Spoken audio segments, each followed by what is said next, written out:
ગેનીબેન એમ કહે છે કે ડીજે બિલકુલ વગાડવાનું નથી. અલ્પેજી સાહેબનું કહેવું એવું છે કે ઘરે ડીજે વગાડો.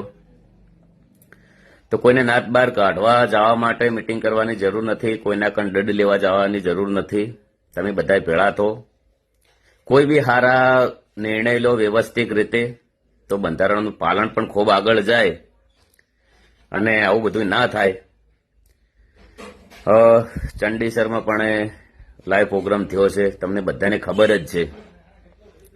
તો એ ટાઈપનું એક સારું આયોજન કરો તો બંધારણનું ખૂબ પાલન થાય.